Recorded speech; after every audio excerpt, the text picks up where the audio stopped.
यात्री गड्डियां वास्ते ट्रैक खोलण लई किसानां नूं मनाउण लई हुण कैप्टन साहब ने भी मीटिंग सद लई है। कल नूं मीटिंग सदी है, पर किसान उस तो पहला आपस दे विच मीटिंग करके कोई फैसला लैणगे। कैप्टन ने आखिरकार प्रधानमंत्री मोदी अते अमित शाह तो भी मुलाकात दे लई समां मंगिया, पर हाले तक कोई भी जवाब नहीं आया हैगा। पंजाब दे विच रेलवे नूं 891 करोड़ दा घाटा पै गया है रेल गड्डियां ना चलण करके। हरियाणा विच 3 नवंबर तक मुड़ तो स्कूल बंद कर दिते गए ने। बच्चों ते अध्यापकों दे विच कोरोना वायरस पॉजिटिव केस आए ने। मजीठिया तो बाद पंजाब दे होर लीडरां दी भी सिक्योरिटी खोहेगी केंद्र सरकार। किनू किनू सेक लगेगा, इस बुलेटिन दे विच दसांगे। पंजाब दे विच यूरिया संकट करके किसानां ने हरियाणा दा रुख कर लिया। भगता भाईका दे विच डेरा प्रेमी ते फायरिंग हुई है, हालत गंभीर है। देश विच पेट्रोल 17 पैसे ते डीजल 22 पैसे प्रति लीटर होर महंगा हो गया। सूबा सरकारां दी सीबीआई जांच लई सहमति जरूरी होवेगी, इस सुप्रीम कोर्ट ने हुक्म दिता है। सोनिया गांधी ने डॉक्टर मनमोहन सिंह दी अगवाई दे विच 3 अहम कमेटियां बनाईयां ने कांग्रेस पार्टी दियां। फौज विच भर्ती होण वाले पंजाबियां दे लई खुशखबरी है, नवे नियमां दे विच एक राहत दित्ती गई है। यूपी दे प्रतापगढ़ विच वड्डा सड़क हादसा वापरिया, 6 बच्चियां समेत 14 मौतां हो गईयां ने। हांगकांग दे विच चीन ने पश्चिमी देशां नूं धमकी दित्ती है कि अखां कढ लवांगे। एमरजेंसी बुलेटिन दे विच सब दा स्वागत है, मैं हरशरण कौर। बुलेटिन दे विच सब तो पहली खबर किसानी संघर्ष दे नाल ही जुड़ी हुई है। पंजाब दे मुख मंत्री कैप्टन अमरिंदर सिंह ने कल नूं किसानां दे नाल बैठक सदी है। कल यानी कि शनिवार 21 नवंबर नूं दोपहरे 1:30 बजे मुख मंत्री कैप्टन ने मीटिंग सदी है। कोई वर्चुअल मीटिंग नहीं होएगी, फेस टू फेस मीटिंग होएगी। इस तो पहला भी किसानां दे नाल कैप्टन अमरिंदर सिंह एक बारी मुलाकात कर चुके ने ते हुण जिहड़ा अहम मुद्दा यही समझा जा रहा है कि कैप्टन अमरिंदर सिंह जिवें 2-3 दिन पहला उन्होंने कहा कि मैं निराश हाँ, किसानों ने यात्री गड्डियां खोलण दे लई हाँ नहीं की है, इस करके मैं निराश हाँ क्योंकि किसान अड़ियल रवैया अपना रहे ने। ते लगदा है उन्होंने दे इस बयान तो कि वो किसानों दे नाल इसे मुद्दे ते ही गल करनगे, किसानों नूं कन्विंस करन दी कोशिश करनगे कि केंद्र दी गल मनदे होए तुसीं यात्री गड्डियां लई भी हाँ कर दिओ, ताकि पंजाब दी जिहड़ी आर्थिक नाकाबंदी कर रही है केंद्र सरकार उस नूं रोकिया जा सके। पर किसानां ने यह कह दिता है कि कैप्टन साहब नूं मिलण तो पहला असीं चंडीगढ़ दे विच 11 बजे आपस दे विच मीटिंग करांगे, यानी कि 30 किसान जथेबंदियां आपस दे विच बैठक करनगियां ते उस बैठक दे विच बलवीर सिंह राजेवाल जिहड़े भारतीय किसान यूनियन राजेवाल दे प्रधान ने, उन्होंने तो इत्थों तक कह दिता है कि उस मीटिंग दे विच असीं फैसला लवांगे सारे रल के कि असीं कैप्टन साहब दे नाल मुलाकात लई जाना भी है जां फिर नहीं जाना। पर पंजाब किसान यूनियन दे प्रधान जिहड़े रुलदू सिंह ने, उन्होंने कह दिता है कि असीं मीटिंग दे विच जावांगे, पर मीटिंग च गलबात की करनी है वो 11 बजे वाली मीटिंग दे विच असीं रल मिल के फैसला लवांगे। किसान लीडरां ने दस्सिया कि कैप्टन दे नाल होण वाली इस बैठक दे विच पंजाब च यूरिया खाद दी घाट, झोने दी खरीद, बाहरले सूबिਆਂ चों आउंदे झोने दा मसला ते होर अहम मसले ने ਜਿਹੜੇ ਉਹ ਵਿਚਾਰੇ ਜਾਣਗੇ, ਉਹ ਮੁੱਦੇ ਚੁੱਕੇ ਜਾਣਗੇ ਜਿਹੜੇ ਕਿ ਸੂਬਾ ਸਰਕਾਰ ਦੇ ਹੱਥ ਵਿੱਚ ਹੁੰਦੇ ਨੇ ਹੱਲ ਕਰਨੇ। ਸੂਬਾ ਸਰਕਾਰ ਦੇ ਅਧਿਕਾਰ ਖੇਤਰ ਦੇ ਵਿੱਚ ਜਿਹੜੇ ਆਉਂਦੇ ਨੇ ਮਸਲੇ ਕਿਸਾਨੀ ਦੇ ਨਾਲ ਜੁੜੇ ਹੋਏ, ਉਹਨਾਂ ਦੇ ਬਾਰੇ ਕਿਸਾਨ ਲੀਡਰ ਕੱਲ ਨੂੰ ਕੈਪਟਨ ਦੇ ਨਾਲ ਗੱਲਬਾਤ ਕਰਨਗੇ। ਪਰ ਜ਼ਾਹਿਰ ਤੌਰ ਤੇ ਕੈਪਟਨ ਅਮਰਿੰਦਰ ਸਿੰਘ ਇਹੀ ਅਪੀਲ ਕਰਨਗੇ ਕਿ ਮਾਲ ਗੱਡੀਆਂ ਚੱਲਣ ਦੇ ਨਾਲ-ਨਾਲ ਤੁਸੀਂ ਯਾਤਰੀ ਗੱਡੀਆਂ ਚਲਾਉਣ ਦੀ ਇਜਾਜ਼ਤ ਵੀ ਦੇ ਦਿਓ। कैप्टन साहब ने बैठक सदी है, ਉਹਦੇ ਵਿੱਚ ਤੁਸੀਂ ਜਾ ਰਹੇ ਹੈਗੇ ਆ ਕੱਲ ਨੂੰ, ਕੀ ਮੰਗਾਂ? ਹਾਂਜੀ ਮੈਂ ਜਾ ਰਿਹਾ। ਅੱਛਾ ਜੀ, ਠੀਕ ਹੈ। ਸਾਰੀਆਂ ਜਥੇਬੰਦੀਆਂ ਜਾ ਰਹੀਆਂ ਨੇ? ਸਾਡੀਆਂ 30 ਜਾ ਰਹੀਆਂ ਦੂਜਾ ਬਾਰੇ। ਠੀਕ ਹੈ, ਤੇ ਕੀ ਕੁਝ ਤੁਹਾਡੀਆਂ ਕੀ ਮੰਗਾਂ ਰਹਿਣਗੀਆਂ? ਕਿਉਂਕਿ ਮੇਨ ਤਾਂ ਕੈਪਟਨ ਸਾਹਿਬ ਨੇ ਇਹੀ ਕਹਿਣਾ ਤੁਹਾਨੂੰ ਵੀ ਯਾਤਰੀ ਗੱਡੀਆਂ ਚਲਾ ਦਿਓ। ਉਹ ਸਾਡੀ ਮੀਟਿੰਗ 11 ਵਜੇ ਅਸੀਂ ਆ ਬੈਠਾਂਗੇ। ਅੱਛਾ ਜੀ, 1:30 ਵਜੇ ਅਸੀਂ ਉੱਥੇ ਜਾਵਾਂਗੇ। ਉਹ ਸਾਡੀ ਮੀਟਿੰਗ ਦੀ ਫੈਸਲਾ ਹੁੰਦਾ ਉਹ ਮੀਟਿੰਗ ਜੋ ਅੱਛਾ ਪਹਿਲਾਂ ਤੁਹਾਡੀ ਮੀਟਿੰਗ ਹੋਏਗੀ, ਫਿਰ ਤੁਸੀਂ ਉੱਥੇ ਫੈਸਲਾ ਕਰਨਾ ਹੈ। ਜੋ ਫੈਸਲਾ ਉੱਥੇ ਹੋਊਗਾ ਉਹ ਜਾ ਕੇ ਕਰਾਂਗੇ। ਤੇ ਕਿਸਾਨ ਮਜ਼ਦੂਰ ਸੰਘਰਸ਼ ਕਮੇਟੀ ਦੇ ਜਿਹੜੇ ਸੂਬਾ ਜਨਰਲ ਸਕੱਤਰ ਸਰਵਣ ਸਿੰਘ ਪੰਧੇਰ ਹੈਗੇ ਨੇ, ਉਹਨਾਂ ਨੂੰ ਵੀ ਇਹ ਸੱਦਾ ਮਿਲਿਆ ਹੈ। ਜਿਹੜੇ ਕੈਪਟਨ ਅਮਰਿੰਦਰ ਸਿੰਘ ਦੇ ਸਿਆਸੀ ਸਲਾਹਕਾਰ ਸੰਦੀਪ ਸਿੰਘ ਸੰਧੂ ਹੈਗੇ ਨੇ, ਉਹਨਾਂ ਦੇ ਦਸਤਖਤਾਂ ਦੇ ਹੇਠ ਇਹ ਸੱਦਾ ਸਾਰੇ ਕਿਸਾਨਾਂ ਨੂੰ ਗਿਆ ਹੈ। ਤੇ ਕਿਸਾਨ ਲੀਡਰ ਜਿਹੜੇ ਸਰਵਣ ਸਿੰਘ ਪੰਧੇਰ ਨੇ, ਉਹਨਾਂ ਨੇ ਕਿਹਾ ਕਿ ਕੈਪਟਨ ਸਾਹਿਬ ਵੀ ਹੁਣ ਕੇਂਦਰ ਦੇ ਵਾਂਗ ਸਾਡੇ ਤੇ ਦਬਾਅ ਪਾ ਕੇ ਯਾਤਰੀ ਗੱਡੀਆਂ ਚਲਾਉਣੀਆਂ ਚਾਹੁੰਦੇ ਨੇ ਤੇ ਇਹਨਾਂ ਦੀ ਆਪਸ ਦੇ ਵਿੱਚ ਪੂਰੀ ਤਰ੍ਹਾਂ ਦੇ ਨਾਲ ਗੰਢ ਤੁੱਪ ਹੈ ਉਹਨਾਂ ਨੇ ਤਾਂ ਇੱਥੋਂ ਤੱਕ ਕਹਿ ਦਿੱਤਾ ਹੈ ਸਰਵਣ ਸਿੰਘ ਪੰਧੇਰ ਨੇ ਕਿ ਜਿਹੜਾ ਈਡੀ ਪੁੱਛਗਿੱਛ ਕਰ ਰਹੀ ਹੈ ਉਹਨਾਂ ਦੇ ਪੁੱਤਰ ਰਾਣਿੰਦਰ ਸਿੰਘ ਤੋਂ, ਤੇ ਹੋ ਸਕਦਾ ਹੈ ਕਿ ਕੈਪਟਨ ਉਸ ਗੱਲ ਦੇ ਦਬਾਅ ਦੇ ਵਿੱਚ ਆ ਕੇ ਕੇਂਦਰ ਦੇ ਮਨਸ਼ੇ ਦੇ ਮੁਤਾਬਿਕ ਸਾਨੂੰ ਯਾਤਰੀ ਗੱਡੀਆਂ ਚਲਾਉਣ ਦੇ ਲਈ ਦਬਾਅ ਪਾ ਰਹੇ ਨੇ। ਚੱਲ ਰਿਹਾ ਰੇਲ ਰੋਕੋ ਅੰਦੋਲਨ 58ਵੇਂ ਦਿਨ ਵਿੱਚ ਦਾਖਲ ਹੋ ਗਿਆ ਵਾ। ਮੋਦੀ ਸਰਕਾਰ ਜਿਹੜੇ ਕਿਸਾਨ ਨੂੰ ਭਗਵਾਨ ਹੋਣ ਦਾ ਦਾਅਵਾ ਕਰਦੀ ਸੀ ਉਹਨੇ ਉਸ ਭਗਵਾਨ ਨੂੰ ਵੇਚ ਦਿੱਤਾ। ਇਹ ਤੋਂ ਗਾਹਾਂ ਕੇਂਦਰ ਸਰਕਾਰ ਦਾ ਤਖੱਲਕ ਸੀਗਾ ਵੀ ਇਹ ਸਾਡਾ ਅੰਨਦਾਤਾ ਵਾ, ਤੇ ਅੰਨਦਾਤੇ ਨੂੰ ਖੇਤੀ ਦੇ 3 ਕਾਨੂੰਨਾਂ ਵਿੱਚ ਜਕੜ ਕੇ ਕਾਰਪੋਰੇਟ ਘਵਾਣਿਆਂ ਦੇ ਹਵਾਲੇ ਕਰ ਦਿੱਤਾ ਗਿਆ ਵਾ। ਤੇ ਇਹ ਤੋਂ ਗਾਹਾਂ ਅੰਦੋਲਨ ਨੂੰ ਬਦਨਾਮ ਕਰਨ ਲਈ ਮਾਲ ਗੱਡੀਆਂ ਨਾ ਚਲਾ ਕੇ, ਜਿਵੇਂ ਪੰਜਾਬ ਦੀ ਆਰਥਿਕ ਨਾਕੇਬੰਦੀ ਆ, ਪੰਜਾਬੀਆਂ ਵਿੱਚ ਫੁੱਟ ਪਾਉਣ ਦੀਆਂ ਕੋਸ਼ਿਸ਼ਾਂ, ਉਹ ਕਾਮਯਾਬ ਨਹੀਂ ਹੋ ਰਹੀ, ਲੋਕਾਂ ਦਾ ਸਮਰਥਨ ਮਿਲ ਰਿਹਾ। ਹੁਣ ਉਹਦੇ ਨਕਸ਼ੇ ਕਦਮ ਤੇ ਹੀ ਕੈਪਟਨ ਸਰਕਾਰ ਅੱਗੇ ਚੱਲ ਰਹੀ ਆ ਵੀ ਉਹ ਕਾਰਪੋਰੇਟ ਘਰਾਣਿਆਂ ਨੂੰ ਖੁੱਲ੍ਹਾ ਦਾਅਵਾ ਦੇ ਰਹੀ ਪੰਜਾਬ ਦੇ ਵਿੱਚ, ਤੇ ਉਹਦੇ ਆਪਣੇ ਦਾਅਵੇ ਆ ਵੀ ਸਾਡੇ ਕਾਰਪੋਰੇਟ ਘਰਾਣੇ ਕਿਸਾਨ ਵਿਰੋਧੀ ਨਹੀਂ ਹੈਗੇ। ਇਹ ਤੋਂ ਗਾਹਾਂ ਸਭ ਤੋਂ ਵੱਧ ਕੈਪਟਨ ਸਰਕਾਰ ਤਰਲੋ ਮੱਛੀ ਆ ਵੀ ਕੇਂਦਰ ਦਾ ਹੱਕ ਪੂਰਨ ਲਈ, ਕਿਸਾਨਾਂ 'ਤੇ ਦਬਾਅ ਬਣਾਉਣ ਲਈ ਵੀ ਉਹ ਪੈਸੇਂਜਰ ਨੂੰ ਚਲਾਉਣ ਦੀ ਆਗਿਆ ਦੇਣ, ਤੇ ਕੈਪਟਨ ਦੀ ਸਾਜ਼ਿਸ਼ੀ ਥਿਊਰੀ ਕਾਮਯਾਬ ਨਹੀਂ ਹੋਣੀ ਕਿਸਾਨ ਆਗੂਆਂ ਸਾਹਮਣੇ ਜੋ ਉਹ ਰਚਣ ਦਾ ਯਤਨ ਕਰ ਰਹੇ ਆ। ਸੋ ਦੋਵੇਂ ਜਮਾਤਾਂ, ਪੰਜਾਬ ਦੇ ਅੰਦੋਲਨ, ਪੰਜਾਬ ਦੇ ਗਾਂਹ ਚੱਲ ਕੇ ਜਿਹੜੇ ਇਹ ਅੰਦੋਲਨ ਨੇ ਅੱਗੇ ਵਧਣਾ, ਉਹਨੂੰ ਕਿਵੇਂ ਮਾੜਾ ਕੀਤਾ ਜਾ ਸਕੇ। ਸੋ ਕੈਪਟਨ ਸਰਕਾਰ ਮੋਦੀ ਸਰਕਾਰ ਦੀ ਪੂਰਕ ਹੋ ਕੇ ਚੱਲ ਰਹੀ ਆ। ਸ਼ਾਇਦ ਜਿਹੜੇ ਈਡੀ ਦੇ ਅਖਬਾਰਾਂ 'ਚ ਆਏ ਛਾਪੇਮਾਰੀ ਆ, ਸ਼ਾਇਦ ਉਹ ਤੋਂ ਵੀ ਘਬਰਾਈ ਹੋਈ ਆ, ਕੋਈ ਪ੍ਰੋਸੈਸ ਤਾਂ ਹੈ ਨਹੀਂ, ਸ਼ਾਇਦ ਉਹਨੂੰ ਵੀ ਆਪਣਾ ਖਾਨਾ ਪੂਰੀ ਕਰਕੇ ਖੁਸ਼ ਕਰਨਾ ਚਾਹੁੰਦੇ ਕੇਂਦਰ ਦੀ ਮੋਦੀ ਸਰਕਾਰ ਨੂੰ। ਤੇ ਇਸ ਦੇ ਨਾਲ ਹੀ ਕਿਸਾਨ ਮਜ਼ਦੂਰ ਸੰਘਰਸ਼ ਕਮੇਟੀ ਦਾ ਜਿਹੜਾ ਰੇਲ ਰੋਕੋ ਅੰਦੋਲਨ ਹੈ 58ਵੇਂ ਦਿਨ ਦੇ ਵਿੱਚ ਦਾਖਲ ਹੋ ਚੁੱਕਿਆ ਹੈ ਤੇ ਦਿੱਲੀ ਘਰਾਓ ਦੀਆਂ ਤਿਆਰੀਆਂ ਇਸ ਜਥੇਬੰਦੀ ਨੇ ਜ਼ੋਰਾਂ ਤੇ ਕਰ ਦਿੱਤੀਆਂ ਨੇ ਤੇ ਐਲਾਨ ਕਰ ਦਿੱਤਾ ਹੈ ਕਿ ਕੱਲ ਤੋਂ ਪਿੰਡਾਂ ਦੇ ਵਿੱਚ ਦਿੱਲੀ ਜਾਣ ਸੰਬੰਧੀ ਮੀਟਿੰਗਾਂ ਨੇ ਜਿਹੜੀਆਂ ਉਹ ਸ਼ੁਰੂ ਕਰ ਦਿੱਤੀਆਂ ਜਾਣਗੀਆਂ। ਇਹਨਾਂ ਨੇ ਕਿਹਾ ਕਿ ਕਿਸਾਨੀ ਸੰਘਰਸ਼ ਹੈ ਜਿਹੜਾ ਉਹ ਲੰਬਾ ਚੱਲੂਗਾ। ਤੇ ਕਿਸਾਨ ਮਜ਼ਦੂਰ ਸੰਘਰਸ਼ ਕਮੇਟੀ ਨੇ ਅੱਜ ਗੁਰਦਾਸਪੁਰ ਦੇ ਵਿੱਚ ਕਿਸਾਨਾਂ ਮਜ਼ਦੂਰਾਂ ਦੇ ਅੰਦੋਲਨ ਨੂੰ ਦਿਸ਼ਾ ਦੇਣ ਬਾਰੇ ਵਿਚਾਰ ਗੋਸ਼ਟੀ ਵੀ ਕੀਤੀ, ਕਨਵੈਨਸ਼ਨ ਕੀਤੀ, ਜਿਹਦੇ ਵਿੱਚ ਬੁੱਧੀਜੀਵੀਆਂ ਨੂੰ ਸੱਦਿਆ ਗਿਆ। ਇਸ ਵਿਚਾਰ ਗੋਸ਼ਟੀ ਦੇ ਵਿੱਚ ਡਾਕਟਰ ਪਿਆਰੇ ਲਾਲ ਗਰਗ, ਡਾਕਟਰ ਹਮੀਰ ਸਿੰਘ ਜਿਹੜੇ ਕਿ ਉੱਘੇ ਪੱਤਰਕਾਰ ਨੇ, ਹਾਈ ਕੋਰਟ ਦੇ ਵਕੀਲ ਬਲਤੇਜ ਸਿੰਘ ਸਿੱਧੂ ਖਾਸ ਤੌਰ ਤੇ ਪਹੁੰਚੇ ਸੀ। ਤੇ ਇਸ ਮੌਕੇ ਇਹਨਾਂ ਸਾਰੇ ਲੀਡਰਾਂ ਨੇ ਕਿਹਾ ਕਿ ਮੋਦੀ ਸਰਕਾਰ ਮਾਲ ਗੱਡੀਆਂ ਚਲਾਉਣ ਦੀ ਬਜਾਏ ਯਾਤਰੂ ਗੱਡੀਆਂ ਚਲਾਉਣ ਦੀ ਬੇਲੋੜੀ ਮੰਗ ਕਰ ਰਹੀ ਹੈ, ਜੋ ਕਿ ਪੰਜਾਬ ਦੇ ਨਾਲ ਵਿਤਕਰੇਬਾਜ਼ੀ ਹੈ ਤੇ ਆਰਥਿਕ ਨਾਕਾਬੰਦੀ ਕੀਤੀ ਜਾ ਰਹੀ ਹੈ। ਪੰਜਾਬ ਦੀ ਜਾਣਬੁੱਝ ਕੇ ਪੰਜਾਬ ਨੂੰ ਬਰਬਾਦ ਕਰਨ ਦੀ ਕੋਸ਼ਿਸ਼ ਕੀਤੀ ਜਾ ਰਹੀ ਹੈ। ਉਹ ਕਹਿੰਦੇ ਕਿ ਮੋਦੀ ਸਰਕਾਰ ਦੇ ਵੱਲੋਂ ਸਾਨੂੰ ਯਾਨੀ ਕਿ ਕਿਸਾਨਾਂ ਨੂੰ ਦਿੱਲੀ ਜਾਣ ਦੀ ਮਨਜ਼ੂਰੀ ਨਾ ਦੇਣਾ, ਇਹ ਵੀ ਬੀਜੇਪੀ ਸਰਕਾਰ ਦੇ ਤਾਨਾਸ਼ਾਹੀ ਰਵੱਈਏ ਨੂੰ ਖੁੱਲ੍ਹ ਕੇ ਸਾਹਮਣੇ ਲਿਆਉਂਦਾ ਹੈ। ਐਮਰਜੈਂਸੀ ਬੁਲੇਟਿਨ ਦੇ ਵਿੱਚ ਅਗਲੀ ਖਬਰ ਇਹ ਹੈ ਕਿ ਮੁੱਖ ਮੰਤਰੀ ਕੈਪਟਨ ਅਮਰਿੰਦਰ ਸਿੰਘ ਨੇ ਆਖਿਰਕਾਰ ਪ੍ਰਧਾਨ ਮੰਤਰੀ ਨਰਿੰਦਰ ਮੋਦੀ ਤੋਂ ਮੁਲਾਕਾਤ ਲਈ ਸਮਾਂ ਮੰਗ ਹੀ ਲਿਆ। ਨਾਲ ਹੀ ਉਹਨਾਂ ਨੇ ਗ੍ਰਹਿ ਮੰਤਰੀ ਅਮਿਤ ਸ਼ਾਹ ਤੋਂ ਵੀ ਮੀਟਿੰਗ ਦਾ ਸਮਾਂ ਮੰਗਿਆ। ਹਾਲਾਂਕਿ ਪੀਐਮਓ ਤੋਂ ਕੋਈ ਜਵਾਬ ਹੁਣ ਤੱਕ ਨਹੀਂ ਆਇਆ ਸੀ। ਸ਼ਾਮ ਦੇ 5:30 ਵਜੇ ਤੱਕ ਕੋਈ ਵੀ ਰਿਪਲਾਈ ਆਉਣ ਦੀ ਜਾਣਕਾਰੀ ਸਾਨੂੰ ਨਹੀਂ ਮਿਲੀ। ਤੇ ਕੈਪਟਨ ਦੇ ਸਿਆਸੀ ਸਲਾਹਕਾਰ ਸੰਦੀਪ ਸਿੰਘ ਸੰਧੂ ਉਹਨਾਂ ਨੇ ਵੀ ਕਿਹਾ ਕਿ ਜਦੋਂ ਹੀ ਪੀਐਮਓ ਤੋਂ ਕੋਈ ਜਵਾਬ ਆ ਜਾਏਗਾ ਤੇ ਉਸ ਵਕਤ ਹੀ ਜਾਣਕਾਰੀ ਹੈ ਜਿਹੜੀ ਉਹ ਜਨਤਕ ਕਰ ਦਿੱਤੀ ਜਾਏਗੀ। ਦਰਅਸਲ ਪੰਜਾਬ ਦੇ ਮੁੱਖ ਮੰਤਰੀ ਕੈਪਟਨ ਅਮਰਿੰਦਰ ਸਿੰਘ ਤੇ ਪਿਛਲੇ ਦਿਨਾਂ ਤੋਂ ਲਗਾਤਾਰ ਦਬਾਅ ਹੈ ਜਿਹੜਾ ਉਹ ਬਣਦਾ ਰਿਹਾ ਹੈ।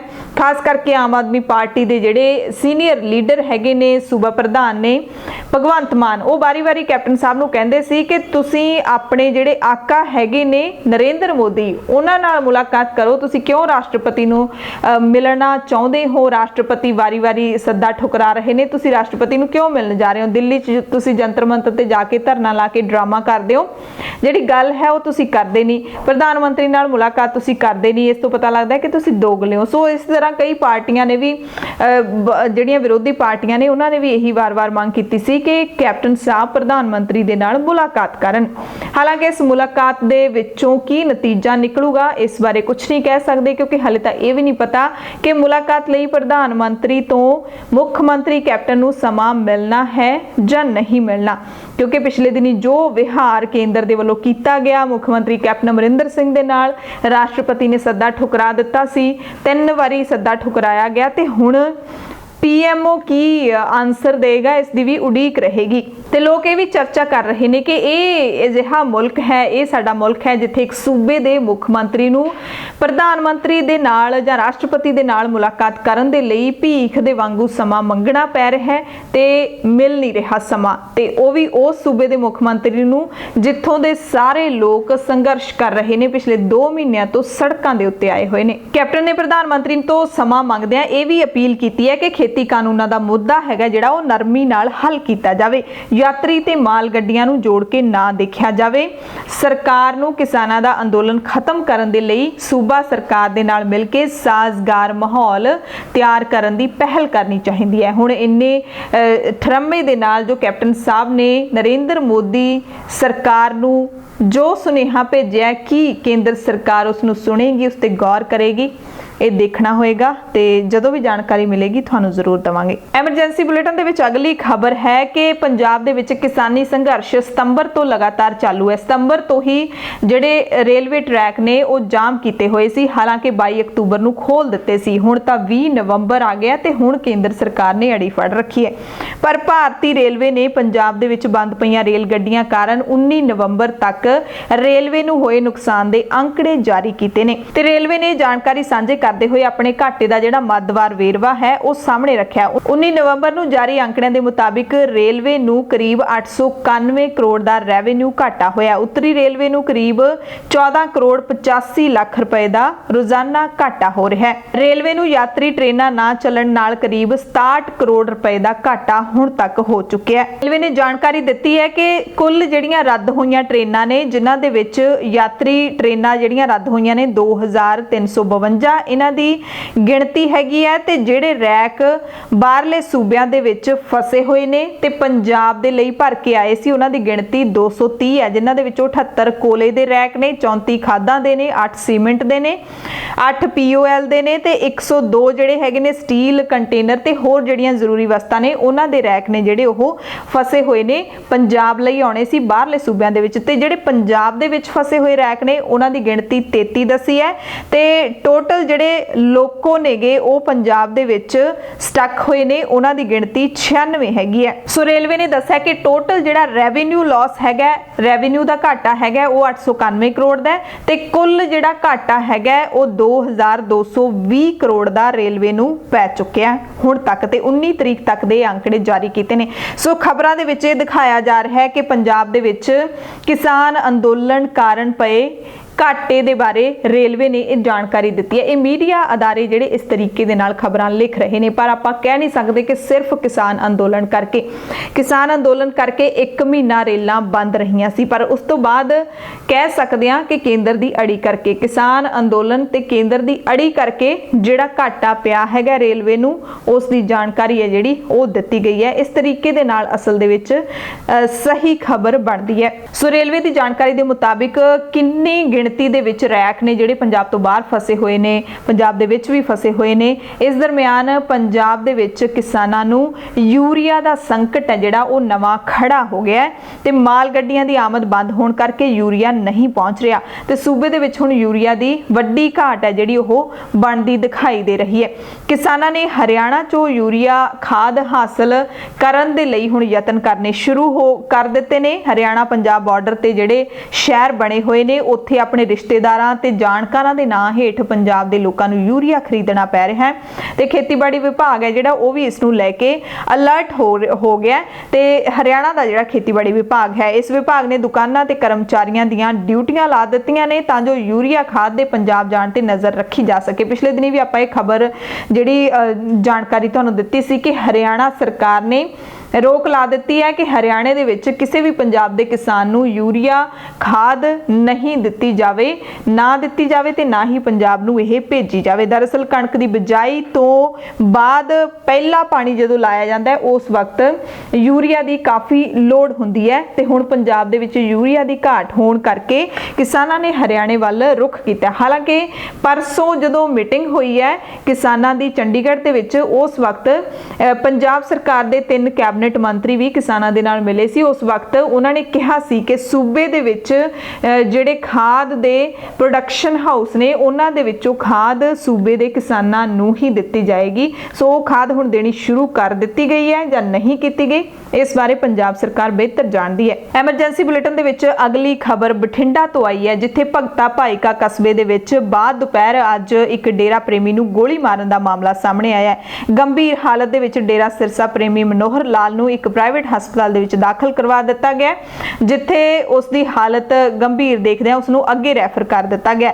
ਮੁੱਢਲੇ ਤੌਰ ਤੇ ਹਾਸਲ ਜਾਣਕਾਰੀ ਦੇ ਮੁਤਾਬਿਕ ਗੋਲੀ ਸਿਰ ਦੇ ਵਿੱਚ ਲੱਗੀ ਹੈ। ਮਨੋਹਰ ਲਾਲ ਡੇਰਾ ਸਿਰਸਾ ਦੇ ਇੱਕ ਆਗੂ ਜਤਿੰਦਰ ਕੁਮਾਰ ਜਿੰਮੀ ਦਾ ਪਿਤਾ ਹੈ ਤੇ ਜਿੰਮੀ ਖਿਲਾਫ ਬੇਅਦਬੀ ਦਾ ਮਾਮਲਾ ਚੱਲ ਰਿਹਾ ਹੈ ਤੇ ਪੁਲਿਸ ਇਸ ਪੂਰੇ ਮਾਮਲੇ ਦੀ ਜਾਂਚ ਕਰ ਰਹੀ ਹੈ। ਐਮਰਜੈਂਸੀ ਬੁਲੇਟਿਨ ਦੇ ਵਿੱਚ ਅਗਲੀ ਖਬਰ ਹਰਿਆਣਾ ਤੋਂ ਹੈ, ਜਿੱਥੇ ਸਰਕਾਰ ਨੇ 3 ਨਵੰਬਰ ਤੱਕ ਮੁੜ ਤੋਂ ਸਕੂਲ ਬੰਦ ਕਰ ਦਿੱਤੇ ਨੇ। ਦਰਅਸਲ 2 ਨਵੰਬਰ ਨੂੰ ਹੀ ਇੱਥੇ ਸਕੂਲ ਖੁੱਲੇ ਸੀ ਤੇ ਹੁਣ ਉੱਥੇ ਕਈ ਸਕੂਲਾਂ ਦੇ ਵਿੱਚ ਕੋਵਿਡ-19 ਦੇ ਪੋਜ਼ਿਟਿਵ ਕੇਸ ਆਉਣ ਲੱਗ ਪਏ ਨੇ, ਜਿਸ ਤੋਂ ਬਾਅਦ ਹਰਿਆਣਾ ਸਰਕਾਰ ਨੇ ਸਖਤ ਫੈਸਲਾ ਲੈਂਦਿਆਂ ਹੋਇਆਂ 3 ਨਵੰਬਰ ਤੱਕ ਮੁੜ ਤੋਂ ਸੂਬੇ ਦੇ ਸਾਰੇ ਸਕੂਲ ਨੇ ਜਿਹੜੇ ਉਹ ਬੰਦ ਕਰਵਾ ਦਿੱਤੇ ਨੇ।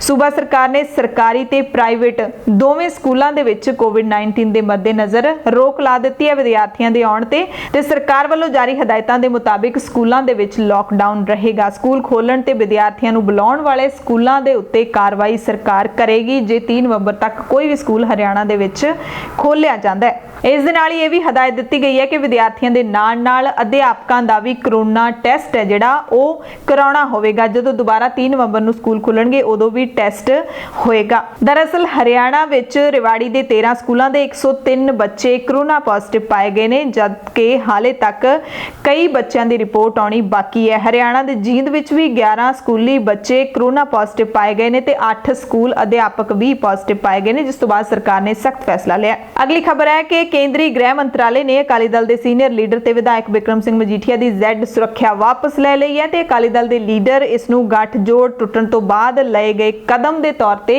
ਵੇਖ ਰਹੇ ਨੇ। ਬਿਕਰਮ ਸਿੰਘ ਮਜੀਠੀਆ ਸਾਬਕਾ ਕੈਬਨਿਟ ਮੰਤਰੀ ਹਰਸਿਮਰਤ ਕੌਰ ਬਾਦਲ ਦੇ ਭਰਾ ਨੇ ਤੇ ਖੁਦ ਵੀ ਪੰਜਾਬ ਦੇ ਵਿੱਚ ਕੈਬਨਿਟ ਮੰਤਰੀ ਰਹੇ ਨੇ ਤੇ ਪੰਜਾਬ ਦੇ ਵੱਡੇ ਸਿਆਸੀ ਪਰਿਵਾਰ ਨਾਲ ਜੁੜੇ ਹੋਣ ਕਰਕੇ ਮਜੀਠੀਆ ਨੂੰ Z ਸੁਰੱਖਿਆ ਦਿੱਤੀ ਗਈ ਸੀ, ਪਰ ਹੁਣ ਮਜੀਠੀਆ ਦੀ Z ਸੁਰੱਖਿਆ ਵਾਪਸ ਲੈ ਲਈ ਹੈ ਮੋਦੀ ਸਰਕਾਰ ਨੇ ਤੇ ਮਜੀਠੀਆ ਦੀ ਸੁਰੱਖਿਆ ਵਾਪਸ ਲਏ ਜਾਣ ਤੋਂ ਬਾਅਦ ਇਹ ਵੀ ਚਰਚਾ ਹੋ ਰਹੀ ਹੈ ਕਿ ਪੰਜਾਬ ਦੇ ਹੋਰ ਲੀਡਰਾਂ ਦੀ ਸੁਰੱਖਿਆ ਦਾ ਵੀ ਰਿਵਿਊ ਕਰੇਗਾ ਕੇਂਦਰੀ ਗ੍ਰਹਿ ਮੰਤਰਾਲਾ। ਬਹੁਤੇ ਲੀਡਰਾਂ ਨੂੰ ਪੰਜਾਬ ਸਰਕਾਰ ਨੇ ਹੀ ਸੁਰੱਖਿਆ ਦਿੱਤੀ ਹੋਈ ਹੈ ਤੇ ਸੁਰੱਖਿਆ ਹਾਸਲ ਕਰਨ ਵਾਲਿਆਂ ਵਿੱਚ ਅਕਾਲੀ ਦਲ ਤੇ ਕਾਂਗਰਸ ਦੇ ਲੀਡਰ ਸ਼ਾਮਲ ਨੇ। ਦਰਅਸਲ ਸਾਹਮਣੇ ਆਇਆ ਕਿ ਪੰਜਾਬ ਸਰਕਾਰ ਵੱਲੋਂ ਦਿੱਤੀ ਗਈ ਪੁਲਿਸ ਸਿਕਿਉਰਿਟੀ ਦੀ ਕੁਝ ਲੀਡਰ ਗਲਤ ਵਰਤੋਂ ਕਰ ਰਹੇ ਨੇ। ਕੁਝ ਦਿਨ ਪਹਿਲਾਂ ਹੈਰੋਇਨ ਤੇ ਹਥਿਆਰਾਂ ਦੀ ਸਮਗਲਿੰਗ ਦੇ ਵਿੱਚ ਸਾਬਕਾ ਸਰਪੰਚ ਗੁਰਦੀਪ ਸਿੰਘ ਰਾਣਾ ਦੀ ਗ੍ਰਿਫਤਾਰੀ ਤੋਂ ਬਾਅਦ ਇਹ ਖਦਸ਼ਾ ਜਿਹੜਾ ਹੋਇਆ ਸੀ ਕਿ ਕੁਝ ਲੀਡਰ ਆਪਣੀ ਸਿਕਿਉਰਿਟੀ ਦੀ ਗਲਤ ਤਰੀਕੇ ਦੇ ਨਾਲ ਨਾਜਾਇਜ਼ ਵਰਤੋਂ ਕਰ ਰਹੇ ਨੇ ਤੇ ਇਸ ਲਈ ਪੰਜਾਬ ਪੁਲਿਸ ਹੁਣ ਲੀਡਰਾਂ ਨੂੰ ਸਿਕਿਉਰਿਟੀ ਦੇਣ ਨਾਲ ਸੰਬੰਧਿਤ ਆਪਣੀ ਨੀਤੀ ਦੇ ਵਿੱਚ ਸੋਧ ਕਰੇਗੀ। ਇਸ ਲਈ ਛੇਤੀ ਹੀ ADGP ਸਿਕਿਉਰਿਟੀ ਦੀ ਅਗਵਾਈ ਹੇਠ ਕਮੇਟੀ ਹੈ ਜਿਹੜੀ ਉਹ ਬਣਾਈ ਜਾਏਗੀ। ਇਹ ਕਮੇਟੀ ਕਿਸੇ ਵੀ ਖਾਸ ਵਿਅਕਤੀ, ਸਿਆਸੀ ਲੀਡਰ ਜਾਂ ਅਦਾਕਾਰ ਨੂੰ ਦਿੱਤੀ ਜਾਣ ਵਾਲੀ ਸਿਕਿਉਰਿਟੀ ਲਈ ਮੌਜੂਦਾ ਨਿਯਮਾਂ ਦਾ ਮੁਲਾਂਕਣ ਕਰੇਗੀ। ਉਸ ਤੋਂ ਬਾਅਦ ਹੀ ਇਹ ਕਮੇਟੀ ਮੌਜੂਦਾ ਨਿਯਮਾਂ ਦੇ ਵਿੱਚ ਸੋਧ ਕਰਕੇ ਨਵੇਂ ਨਿਯਮ ਤੈਅ ਕਰੇਗੀ ਤੇ ਜਿਹੜੇ ਵੀ ਲੀਡਰ, ਅਦਾਕਾਰ ਜਾਂ ਜਿਹੜੇ ਵੀ ਲੋਕਾਂ ਨੂੰ ਸਿਕਿਉਰਿਟੀ ਦਿੱਤੀ ਹੈ ਪੰਜਾਬ ਪੁਲਿਸ ਨੇ ਉਸ ਨੂੰ ਰਿਵਿਊ ਕਰਕੇ ਦੇਖਿਆ ਜਾਏਗਾ ਕਿ ਜਿਹੜਾ ਵੀ ਸਿਕਿਉਰਿਟੀ ਦੀ ਨਜਾਇਜ਼ ਵਰਤੋਂ ਕਰਦਾ ਹੋਏਗਾ ਉਸ ਦੀ ਸਿਕਿਉਰਿਟੀ ਵਾਪਸ ਹੋ ਸਕਦੀ ਹੈ। ਐਮਰਜੈਂਸੀ ਬੁਲੇਟਿਨ ਦੇ ਵਿੱਚ ਅਗਲੀ ਖਬਰ ਮਹਿੰਗਾਈ ਦੇ ਨਾਲ ਜੁੜੀ ਹੋਈ ਹੈ। ਤੁਹਾਡੀ ਜੇਬ ਦੇ ਉੱਤੇ ਹੋਰ ਡਾਕਾ ਪੈ ਗਿਆ ਹੁਣ ਪੈਟਰੋਲ ਤੇ ਡੀਜ਼ਲ ਦੀਆਂ ਵਧੀਆਂ ਕੀਮਤਾਂ ਦੇ ਨਾਲ। 17 ਪੈਸੇ ਪ੍ਰਤੀ ਲੀਟਰ ਪੈਟਰੋਲ ਦੇ ਭਾਅ ਵਧ ਗਏ ਨੇ ਤੇ ਡੀਜ਼ਲ ਵਿੱਚ 22 ਪੈਸੇ ਪ੍ਰਤੀ ਲੀਟਰ ਦਾ ਵਾਧਾ ਹੋਇਆ। ਤੇਲ ਦੀਆਂ ਕੀਮਤਾਂ ਕਰੀਬ 2 ਮਹੀਨਿਆਂ ਬਾਅਦ ਵਧੀਆਂ ਨੇ। ਅੰਤਰਰਾਸ਼ਟਰੀ ਬਾਜ਼ਾਰ ਦੇ ਵਿੱਚ ਕੱਚੇ ਤੇਲ ਦੀਆਂ ਕੀਮਤਾਂ ਵਿੱਚ ਵਾਧੇ ਕਾਰਨ ਪੈਟਰੋਲ ਤੇ ਡੀਜ਼ਲ ਦੀ ਕੀਮਤ ਵਧਾਉਣ ਦਾ ਦਾਅਵਾ ਕੀਤਾ ਜਾ ਰਿਹਾ ਹੈ। ਤੇਲ ਮਾਰਕੀਟਿੰਗ ਕੰਪਨੀਆਂ ਵੱਲੋਂ ਜਾਰੀ ਕੀਤੇ ਭਾਅ ਦੇ ਨੋਟੀਫਿਕੇਸ਼ਨ ਮੁਤਾਬਿਕ ਦਿੱਲੀ ਵਿੱਚ ਪੈਟਰੋਲ ਦੀ ਕੀਮਤ ਹੈ ਜਿਹੜੀ ਉਹ 81 ਰੁਪਏ 6 ਪੈਸੇ ਪ੍ਰਤੀ ਲੀਟਰ ਤੋਂ ਵੱਧ ਕੇ 81 ਰੁਪਏ 23 ਪੈਸੇ ਪ੍ਰਤੀ ਲੀਟਰ ਹੋ ਗਈ ਹੈ ਤੇ ਡੀਜ਼ਲ 70 ਰੁਪਏ 46 ਪੈਸੇ ਤੋਂ ਵੱਧ ਕੇ 70 ਰੁਪਏ 68 ਪੈਸੇ ਪ੍ਰਤੀ ਲੀਟਰ ਹੋ ਗਿਆ। ਅਗਲੀ ਖਬਰ ਹੈ ਕਿ ਕਾਂਗਰਸ ਪ੍ਰਧਾਨ ਸੋਨੀਆ ਗਾਂਧੀ ਨੇ ਆਰਥਿਕ, ਵਿਦੇਸ਼ੀ ਤੇ ਰਾਸ਼ਟਰੀ ਸੁਰੱਖਿਆ ਮਾਮਲਿਆਂ ਬਾਰੇ ਪਾਰਟੀ ਦੀਆਂ ਨੀਤੀਆਂ ਤੇ ਵਿਚਾਰ ਵਟਾਂਦਰੇ ਲਈ 3 ਕਮੇਟੀਆਂ ਬਣਾਈਆਂ ਨੇ, ਜਿਨ੍ਹਾਂ ਦੀ ਪ੍ਰਧਾਨਗੀ ਸਾਬਕਾ ਪ੍ਰਧਾਨ ਮੰਤਰੀ ਡਾਕਟਰ ਮਨਮੋਹਨ ਸਿੰਘ ਨੂੰ ਸੌਂਪੀ ਗਈ ਹੈ। ਸੁਪਰੀਮ ਕੋਰਟ ਨੇ ਵੀ ਆਖਿਰਕਾਰ ਇਹ ਹੁਕਮ ਦੇ ਦਿੱਤਾ ਹੈ, ਐਲਾਨ ਕਰ ਦਿੱਤਾ ਹੈ ਕਿ ਸੂਬਾ ਸਰਕਾਰ ਦੇ ਅਧਿਕਾਰ ਖੇਤਰ ਦੇ ਵਿੱਚ ਸੀਬੀਆਈ ਜਾਂਚ ਦੇ ਲਈ ਸੂਬਾ ਸਰਕਾਰ ਦੀ ਇਜਾਜ਼ਤ ਲੈਣੀ ਜ਼ਰੂਰੀ ਹੋਵੇਗੀ। ਕਿਹਾ ਕਿ ਸੀਬੀਆਈ ਹੈਗੀ ਹੈ ਜਿਹੜੀ ਇਹ ਜਾਂਚ ਏਜੰਸੀ ਹੈ, ਉਹ ਬਿਨਾਂ ਸੂਬਾ ਸਰਕਾਰ ਦੀ ਪ੍ਰਵਾਨਗੀ ਦੇ ਆਪਣੇ ਆਪ ਕਿਸੇ ਵੀ ਕੇਸ ਦੀ ਜਾਂਚ ਉਸ ਸੂਬੇ ਦੇ ਵਿੱਚ ਨਹੀਂ ਕਰ ਸਕਦੀ। ਹੁਣੇ ਪੰਜਾਬ, ਪੱਛਮੀ ਬੰਗਾਲ, ਰਾਜਸਥਾਨ, ਮਹਾਰਾਸ਼ਟਰ, ਝਾਰਖੰਡ ਤੇ ਛੱਤੀਸਗੜ੍ਹ ਨੇ ਵੀ ਸੀਬੀਆਈ ਨੂੰ ਆਪਣੀ ਆਮ ਸਹਿਮਤੀ ਸੀਬੀਆਈ ਤੋਂ ਵਾਪਸ ਲੈ ਲਈ ਸੀ। ਯਾਨੀ ਕਿ ਪੰਜਾਬ ਸਰਕਾਰ ਨੇ ਵੀ ਪਿਛਲੇ ਦਿਨੀ ਇਹ ਫੈਸਲਾ ਲਿਆ ਸੀ ਕਿ ਜੇ ਸੀਬੀਆਈ ਨੇ ਪੰਜਾਬ ਦੇ ਵਿੱਚ ਕਿਸੇ ਵੀ ਕੇਸ ਦੀ ਜਾਂਚ ਕਰਨੀ ਹੈ ਤਾਂ ਪਹਿਲਾਂ ਪੰਜਾਬ ਸਰਕਾਰ ਤੋਂ ਆਗਿਆ ਲੈਣੀ ਹੋਵੇਗੀ। ਸਰਵਉੱਚ ਅਦਾਲਤ ਨੇ ਦਿੱਲੀ ਵਿਸ਼ੇਸ਼ ਪੁਲਿਸ ਸਥਾਪਨਾ ਐਕਟ ਦੀਆਂ ਧਾਰਾਵਾਂ 5 ਅਤੇ 6 ਦਾ ਹਵਾਲਾ ਦਿੱਤਾ, ਜੋ ਹੋਰ ਖੇਤਰਾਂ ਵਿੱਚ ਵਿਸ਼ੇਸ਼ ਪੁਲਿਸ ਪ੍ਰਬੰਧ ਦੀਆਂ ਸ਼ਕਤੀਆਂ ਅਤੇ ਅਧਿਕਾਰ ਖੇਤਰ ਦੇ ਵਿਸਥਾਰ ਤੇ ਸੂਬਾ ਸਰਕਾਰ ਦੀਆਂ ਸ਼ਕਤੀਆਂ ਅਤੇ ਅਧਿਕਾਰ ਖੇਤਰ ਬਾਰੇ ਦੱਸਦੇ ਨੇ। ਬੈਂਚ ਨੇ ਕੁਝ ਮੁਲਜ਼ਮਾਂ, ਪ੍ਰਾਈਵੇਟ ਤੇ ਸਰਕਾਰੀ ਨੌਕਰਸ਼ਾਹਾਂ ਵੱਲੋਂ ਦਾਖਲ ਉਸ ਅਪੀਲ ਤੇ ਇਹ ਹੁਕਮ ਸੁਣਾਇਆ ਜਿਸ ਵਿੱਚ ਉਹਨਾਂ ਖਿਲਾਫ ਭ੍ਰਿਸ਼ਟਾਚਾਰ ਦੇ ਮਾਮਲੇ ਵਿੱਚ ਸੀਬੀਆਈ ਜਾਂਚ ਦੀ ਵੈਲਿਡਿਟੀ ਨੂੰ ਇਸ ਆਧਾਰ ਤੇ ਚੁਣੌਤੀ ਦਿੱਤੀ ਗਈ ਸੀ ਕਿ ਜਾਂਚ ਲਈ ਸੂਬਾ ਸਰਕਾਰ ਤੋਂ ਪਹਿਲਾਂ ਸਹਿਮਤੀ ਨਹੀਂ ਲਈ ਗਈ ਸੀ, ਜਿਸ ਤੋਂ ਬਾਅਦ ਜਸਟਿਸ AM ਖਾਨਵਿਲਕਰ ਦੇ ਸੁਪਰੀਮ ਕੋਰਟ ਦੇ ਬੈਂਚ ਨੇ ਇਹ ਫੈਸਲਾ ਸੁਣਾ ਦਿੱਤਾ ਹੈ। ਅਗਲੀ ਖਬਰ ਹੈ ਕਿ ਭਾਰਤੀ ਫੌਜ ਦੇ ਵਿੱਚ ਭਰਤੀ ਹੋਣ ਵਾਲੇ ਉਮੀਦਵਾਰਾਂ ਦੇ ਲਈ ਨਿਯਮਾਂ ਦੇ ਵਿੱਚ ਕੁਝ ਸੋਧ ਕੀਤੀ ਗਈ ਹੈ ਤੇ ਇਹ ਸੋਧ ਹੈ ਜਿਹੜੀ ਰਾਹਤ ਦੇਣ ਵਾਲੀ ਹੈ। ਨਿਯਮਾਂ ਦੇ ਵਿੱਚ ਜਿਹੜਾ ਬਦਲਾਅ ਕੀਤਾ ਗਿਆ ਉਹ ਫੌਜ ਵਿੱਚ ਭਰਤੀ ਹੋਣ ਵਾਲੇ ਉਮੀਦਵਾਰਾਂ ਦੇ ਭਾਰ ਅਤੇ ਲੰਬਾਈ ਨੂੰ ਲੈ ਕੇ ਕੀਤਾ ਗਿਆ। ਇਸ ਤੋਂ ਪਹਿਲਾਂ ਇਹ ਸਿਰਫ ਫੌਜ ਵਿੱਚ ਭਰਤੀ ਹੋਣ ਵਾਲੇ ਅਧਿਕਾਰੀਆਂ ਦੇ ਲਈ ਨਿਯਮ ਸੀਗੇ, ਪਰ ਹੁਣ ਇਹ ਸਾਰਿਆਂ ਤੇ ਲਾਗੂ ਹੋਣਗੇ। ਦਰਅਸਲ ਪਹਿਲਾਂ ਫੌਜ ਦੇ ਵਿੱਚ ਭਰਤੀ ਹੋਣ ਲਈ ਪੁਰਸ਼ ਉਮੀਦਵਾਰ ਦਾ ਘੱਟੋ ਘੱਟ ਭਾਰ 50 ਕਿਲੋ ਤੇ ਵੱਧ ਤੋਂ ਵੱਧ 62 ਰੱਖਿਆ ਗਿਆ ਸੀ, ਪਰ ਹੁਣ ਲੰਬਾਈ ਦੇ ਨਾਲ ਵੱਧ ਤੋਂ ਵੱਧ ਭਾਰ ਦੇ ਵਿੱਚ ਵੀ ਬਦਲਾਅ ਕਰ ਦਿੱਤਾ ਗਿਆ। ਪਰ ਹੁਣ ਤੁਹਾਡਾ ਜਿਹੜਾ ਵੱਧ ਤੋਂ ਵੱਧ ਭਾਰ ਹੈ ਉਹ ਲੰਬਾਈ ਦੇ ਮੁਤਾਬਿਕ ਹੀ ਤੈਅ ਹੋਵੇਗਾ, ਯਾਨੀ ਕਿ ਲੰਬਾਈ ਦੇ ਮੁਤਾਬਿਕ ਹੀ ਹੁਣ ਤੁਹਾਡਾ ਭਾਰ ਹੈ ਜਿਹੜਾ ਉਹ ਦੇਖਿਆ ਜਾਏਗਾ। ਭਾਰਤੀ ਫੌਜ ਵਿੱਚ ਹੁਣ ਤੱਕ ਵੱਖ-ਵੱਖ ਸੂਬਿਆਂ ਦੇ ਹਿਸਾਬ ਨਾਲ ਲੰਬਾਈ ਤੇ ਭਾਰ ਤੈਅ ਕੀਤਾ ਗਿਆ। ਫੌਜੀ ਅਹੁਦੇ ਲਈ ਤੈਨਾਤ ਉਮੀਦਵਾਰ ਦਾ ਘੱਟੋ ਘੱਟ ਭਾਰ 50 ਕਿਲੋਗ੍ਰਾਮ ਤੇ ਲੰਬਾਈ 170 ਸੈਂਟੀਮੀਟਰ ਤੈਅ ਸੀ ਤੇ ਵੱਧ ਤੋਂ ਵੱਧ ਭਾਰ ਹੈ ਜਿਹੜਾ 62 ਕਿਲੋ ਸੀ ਤੇ ਜੇ 62 ਕਿਲੋ ਤੋਂ ਕੋਈ ਵੱਧ ਹੁੰਦਾ ਸੀ, ਵੱਧ ਭਾਰ ਹੁੰਦਾ ਸੀ ਜਿਹਦਾ, ਉਹਨੂੰ ਫੌਜ ਦੇ ਵਿੱਚ ਨਹੀਂ ਚੁਣਿਆ ਜਾਂਦਾ ਸੀ। ਪਰ ਹੁਣ ਵੱਧ ਭਾਰ ਹੈ ਜਿਹੜਾ ਉਹ ਲੰਬਾਈ ਦੇ ਨਾਲ ਹੀ ਤੈਅ ਹੋਵੇਗਾ, ਯਾਨੀ ਕਿ ਲੰਬਾਈ ਦੇ ਹਿਸਾਬ ਨਾਲ ਹੀ ਤੁਹਾਡਾ ਭਾਰ ਹੈ ਜਿਹੜਾ ਉਹ ਦੇਖਿਆ ਜਾਏਗਾ। ਵੱਧੋ ਵੱਧ ਭਾਰ ਦੀ ਜਿਹੜੀ ਹੁਣ ਕੰਡੀਸ਼ਨ ਹੈ ਉਹ ਹਟਾ ਦਿੱਤੀ ਗਈ ਹੈ। ਐਮਰਜੈਂਸੀ ਬੁਲੇਟਿਨ ਦੇ ਵਿੱਚ ਅਗਲੀ ਖਬਰ ਯੂਪੀ ਤੋਂ ਹੈ, ਜਿੱਥੇ ਪ੍ਰਤਾਪਗੜ੍ਹ ਜ਼ਿਲ੍ਹੇ ਦੇ ਪ੍ਰਯਾਗਰਾਜ ਲਖਨਊ ਕੌਮੀ ਸ਼ਾਹਰਾਹ ਤੇ ਇੱਕ ਗੱਡੀ ਦੀ ਇੱਕ ਟਰੱਕ ਦੇ ਨਾਲ ਟੱਕਰ ਵਿੱਚ 14 ਲੋਕਾਂ ਦੀ ਮੌਤ ਹੋ ਗਈ ਹੈ। ਦਰਦਨਾਕ ਹੈ ਕਿ 6 ਇਹਨਾਂ ਦੇ ਵਿੱਚ ਮਰਨ ਵਾਲੇ ਬੱਚੇ ਨੇ। ਪ੍ਰਤਾਪਗੜ੍ਹ ਦੇ ਪੁਲਿਸ ਅਧਿਕਾਰੀ ਨੇ ਦੱਸਿਆ ਕਿ ਟਰੱਕ ਦਾ ਟਾਇਰ ਪੰਚਰ ਹੋਣ ਤੋਂ ਬਾਅਦ ਉਹ ਸੜਕ ਦੇ ਕਿਨਾਰੇ ਖੜਾ ਸੀ, ਜਿਸ ਤੋਂ ਬਾਅਦ ਕਾਰ ਹੈ ਜਿਹੜੀ ਉਸ ਟਰੱਕ ਦੇ ਵਿੱਚ ਟਕਰਾ ਗਈ। ਗੱਡੀ ਦੇ ਵਿੱਚ ਬੈਠੇ ਸਾਰੇ ਲੋਕ ਇੱਕ ਵਿਆਹ ਤੋਂ ਪਰਤ ਰਹੇ ਸੀ। ਕੁੰਡਾ ਇਲਾਕੇ ਵਿੱਚ ਆਪਣੇ ਪਿੰਡ ਦੇ ਵਿੱਚ ਉਹ ਵਾਪਸ ਜਾ ਰਹੇ ਸੀ। ਹਾਦਸਾ ਅੱਧੀ ਰਾਤ ਨੂੰ ਵਾਪਰਿਆ। ਮੁੱਖ ਮੰਤਰੀ ਯੋਗੀ ਆਦਿੱਤਿਆਨਾਥ ਨੇ ਇਸ ਹਾਦਸੇ ਤੇ ਦੁੱਖ ਦਾ ਪ੍ਰਗਟਾਵਾ ਕੀਤਾ ਹੈ ਅਤੇ ਪੀੜਤਾਂ ਨੂੰ ਹਰ ਸੰਭਵ ਮਦਦ ਦੇਣ ਦਾ ਭਰੋਸਾ ਦਿੱਤਾ। ਸੋ ਵੱਡਾ ਹਾਦਸਾ ਵਾਪਰਿਆ, 14 ਲੋਕਾਂ ਦੀ ਮੌਤ, ਵਿਆਹ ਤੋਂ ਵਾਪਸ ਆ ਰਹੇ ਸੀ। 14 ਮਰਨ ਵਾਲਿਆਂ ਵਿੱਚ 6 ਬੱਚੇ ਵੀ ਸ਼ਾਮਲ ਸੀ। ਐਮਰਜੈਂਸੀ ਬੁਲੇਟਿਨ ਦੇ ਵਿੱਚ ਅਗਲੀ ਖਬਰ ਚੀਨ ਦੀ ਵੱਡੀ ਧਮਕੀ ਦੇ ਨਾਲ ਜੁੜੀ ਹੋਈ ਹੈ। ਚੀਨ ਨੇ ਧਮਕੀ ਕੀ ਦਿੱਤੀ ਹੈ ਉਹ ਵੀ ਦੱਸਦੇ ਹਾਂ। ਪਹਿਲਾਂ ਦੱਸ ਦਈਏ ਕਿ ਚੀਨ ਨੇ ਧਮਕੀ ਕਿਹਨਾਂ ਨੂੰ ਦਿੱਤੀ ਹੈ ਤੇ ਕਿਉਂ ਦਿੱਤੀ ਹੈ। ਦਰਅਸਲ ਅਮਰੀਕਾ, ਬ੍ਰਿਟੇਨ, ਆਸਟ੍ਰੇਲੀਆ, ਨਿਊਜ਼ੀਲੈਂਡ ਤੇ ਕੈਨੇਡਾ ਨੇ ਚੀਨ ਤੇ ਇਲਜ਼ਾਮ ਲਾਇਆ ਕਿ ਉਹ ਹਾਂਗਕਾਂਗ ਦੇ ਵਿੱਚ ਆਪਣੇ ਆਲੋਚਕਾਂ ਨੂੰ ਚੁੱਪ ਕਰਵਾਉਣ ਦੀ ਕੋਸ਼ਿਸ਼ ਕਰ ਰਿਹਾ ਹੈ। ਇਹਨਾਂ ਦਾ ਇਲਜ਼ਾਮ ਹੈ ਕਿ ਚੀਨ ਨੇ ਹਾਂਗਕਾਂਗ ਵਿੱਚ ਚੁਣੇ ਗਏ ਸਾਂਸਦਾਂ ਨੂੰ ਅਯੋਗ ਠਹਿਰਾਉਣ ਦੇ ਲਈ ਨਵੇਂ ਨਿਯਮ ਬਣਾ ਦਿੱਤੇ ਨੇ ਤੇ ਪੱਛਮੀ ਦੇਸ਼ਾਂ ਦੇ ਇਹਨਾਂ ਇਲਜ਼ਾਮਾਂ ਤੋਂ ਬਾਅਦ ਚੀਨ ਨੇ ਤਿੱਖੀ ਪ੍ਰਤੀਕਿਰਿਆ ਦਿੱਤੀ ਹੈ। ਚੀਨ ਦੇ ਵਿਦੇਸ਼ ਮੰਤਰਾਲੇ ਦੇ ਬੁਲਾਰੇ ਨੇ ਇਹਨਾਂ ਸਾਰੇ ਮੁਲਕਾਂ ਨੂੰ ਚੇਤਾਵਨੀ ਦਿੰਦੇ ਹੋਏ ਕਿਹਾ ਕਿਹਾ ਹੈ ਕਿ ਉਹ ਸਾਵਧਾਨ ਰਹਿਣ ਵਰਨਾ ਉਹਨਾਂ ਦੀਆਂ ਅੱਖਾਂ ਕੱਢ ਲਈਆਂ ਜਾਣਗੀਆਂ। ਫਰਕ ਨਹੀਂ ਪੈਂਦਾ ਉਹ 5 ਹੋਣ ਜਾਂ ਫਿਰ 10 ਹੋਣ। ਚਾਓ ਲਿਜੀਆਨ ਬੁਲਾਰੇ ਨੇ ਕਿਹਾ ਕਿ ਚੀਨੀ ਲੋਕ ਨਾ ਪਰੇਸ਼ਾਨੀ ਖੜੀ ਕਰਦੇ ਨੇ ਤੇ ਨਾ ਹੀ ਕਿਸੇ ਤੋਂ ਡਰਦੇ ਨੇ ਤੇ ਉਹਨਾਂ ਨੇ ਚੇਤਾਵਨੀ ਦਿੱਤੀ ਹੈ ਕਿ ਇਹ ਪੱਛਮੀ ਦੇਸ਼ ਹੈਗੇ ਨੇ ਜਿਹੜੇ ਚੀਨ ਦੇ ਮਾਮਲਿਆਂ ਦੇ ਵਿੱਚ ਦਖਲ ਨਾ ਦੇਣ।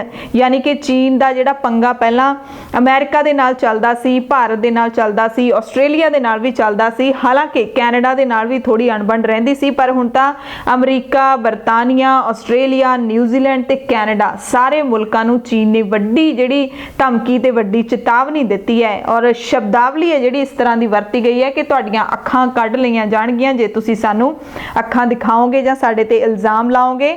ਸਾਨੂੰ ਕੋਈ ਫਰਕ ਨਹੀਂ ਪੈਂਦਾ ਤੁਸੀਂ 5 ਹੋਵੋ ਜਾਂ ਫਿਰ 10 ਹੋਵੋ। ਐਮਰਜੈਂਸੀ ਬੁਲੇਟਿਨ ਦੇਖਣ ਵਾਲੇ ਸਾਰੇ ਦਰਸ਼ਕਾਂ ਦਾ ਧੰਨਵਾਦ।